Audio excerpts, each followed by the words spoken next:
What up, y'all? What up, y'all? What up, y'all? All right. Make sure this is all working. All right. God bless you all. Here we go. So 7 minutes is kind of tough for me, so just bear with me as I try, all right? Good morning.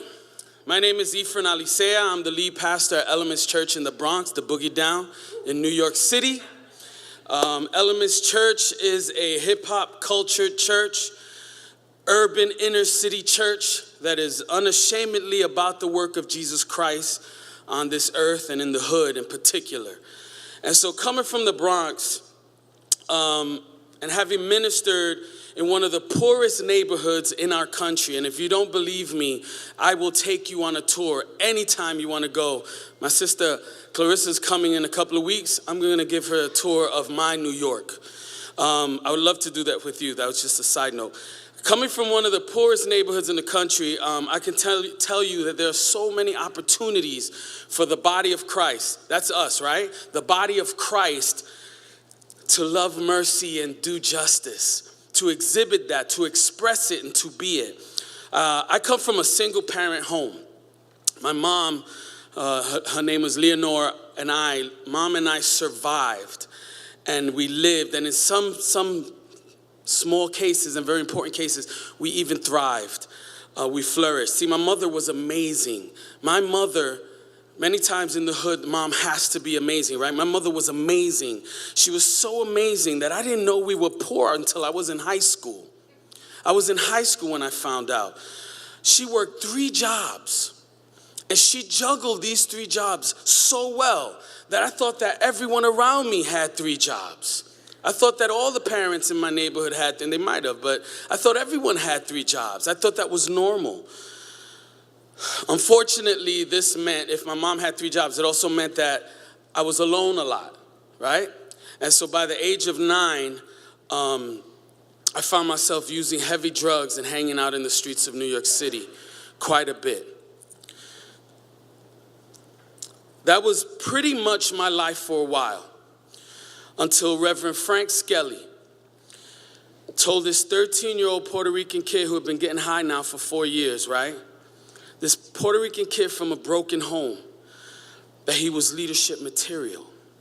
He was the first person outside of my mother who said anything to me, first person who taught me that I had value in this world. Outside of mom, right? Our parents tell us all the time, we don't believe it. He hired me at summer camp. First person that ever gave me a job, wanted me to do something. He sent me on retreats. He paid for them. I don't remember us paying a penny.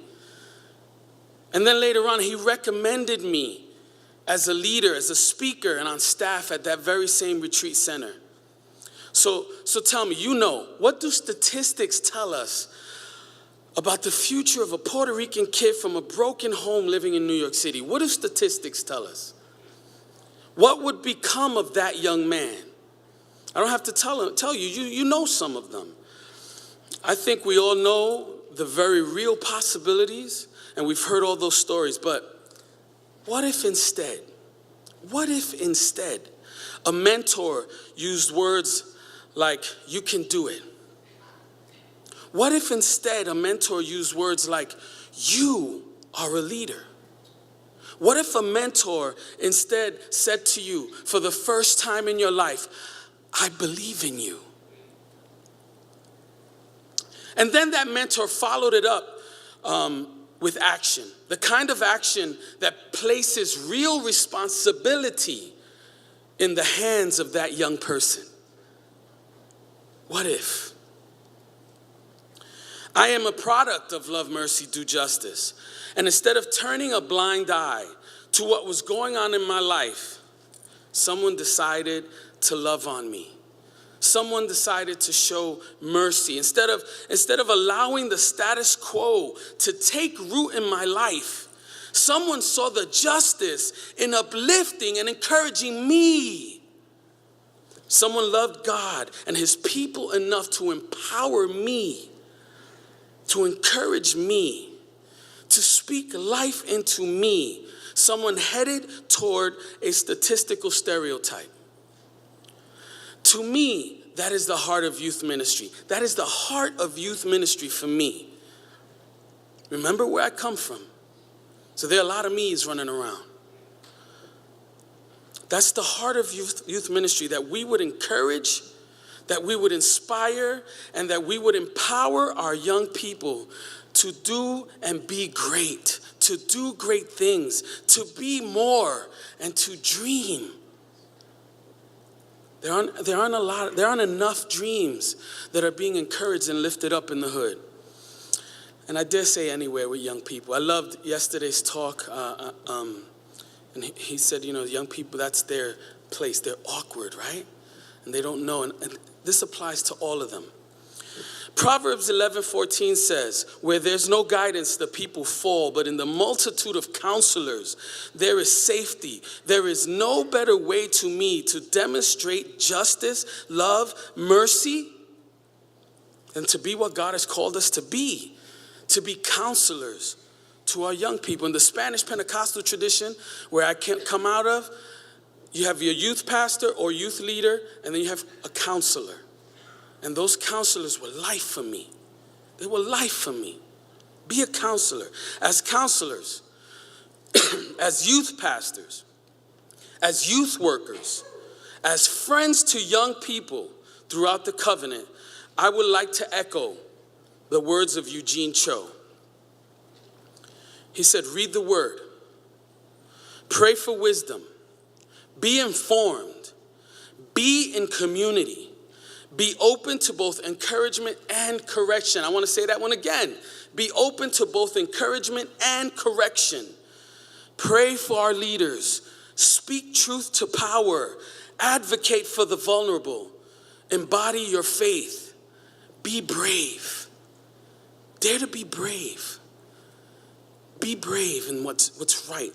So let that be the call this morning, that we would, in all our various churches and ministerial contexts, empower, encourage, and speak life to our young men and women, all while looking out for and reaching out to those who are on the margin, those that might otherwise be overlooked and ignored.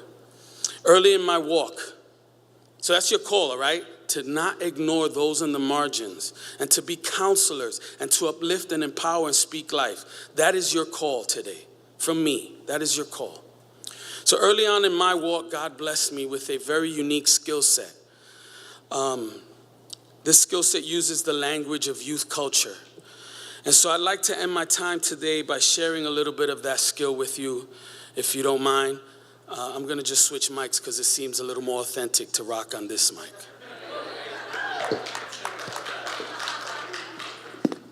1, 2. We good? Go ahead, DJ.